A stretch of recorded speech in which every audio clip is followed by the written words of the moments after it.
So hi mga love, for today's video magluluto tayo ng ulam nating hapunan.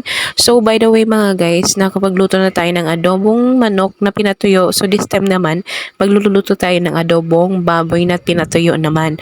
So ito yung version ko kung paano ako magluluto ng adobong baboy.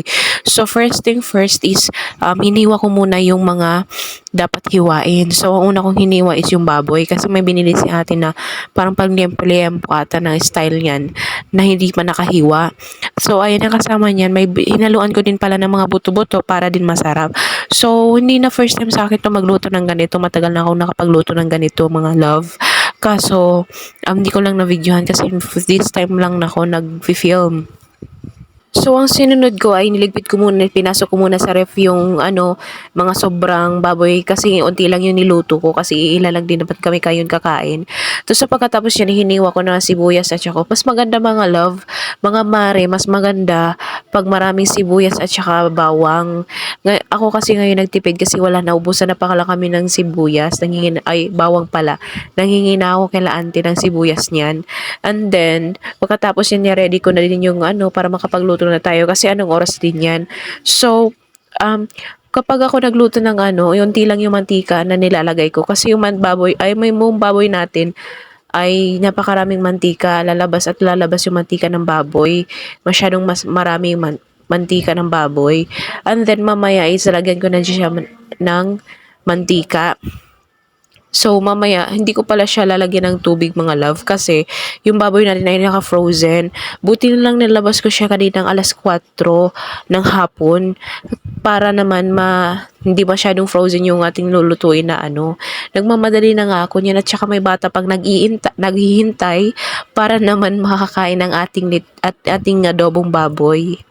So sa mga bago pa lang sa akin channel ay lininawin ko na po sa inyo na hindi po talaga ako professional na magluluto ng ulam. Hindi po talaga ako masyadong marunong magluto. Nagre-research din ako para kung paano ba lutuin kasi kinalakihan ko na talaga noon na hindi talaga ako nagluluto. Laging si mama. Aminin niyo, nakarelate kayo. Charis. So ayan na guys, nilagyan ko na ng yung pagsilbing pagpalapot ng ating oyster sauce ang nilagay ko. Advice ko pala sa inyo, lagyan nyo ng laurel kasi sobrang bago talaga pag may laurel. Tapos ayan, tingnan nyo, marami ng tubig yung adobo natin kasi frozen yung ating baboy. At saka nilagyan ko pala ng unting sugar para naman mag-balance ang lasa ng ating adobong baboy. Tapos maya-maya, pakuluan ng pakuluan para ang baboy natin ay lalambot na siya. Tayo naman lahat mga mare ay may kanya-kanyang way kung paano magluto ng adobong baboy. So ako ganito ako magluto ng adobong baboy mga mare. Yung iba nilalagyan ng suka tapos ako hindi.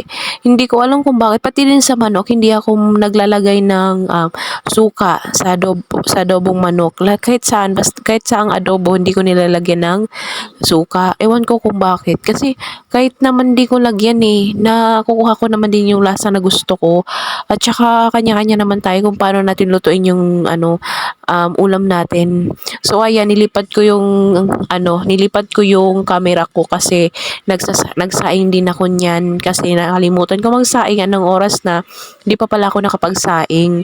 So ayan, konting kembot na lang mga mari at maluluto na rin ang ating nilulutong ulam.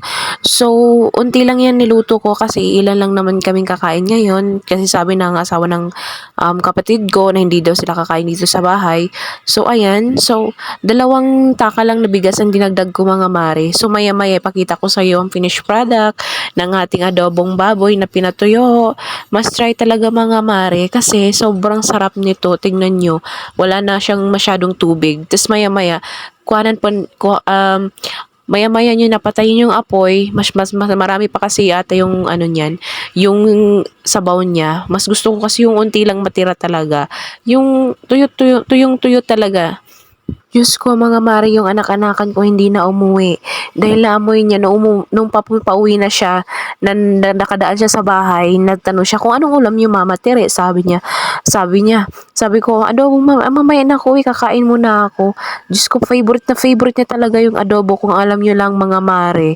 So, ayan mga mare, luto na yung ating adobo. By the way, mga love, mga mare, paka-subscribe naman sa ating YouTube channel at also my Facebook account. Then, follow nyo na please. Thank you for watching. Bye-bye!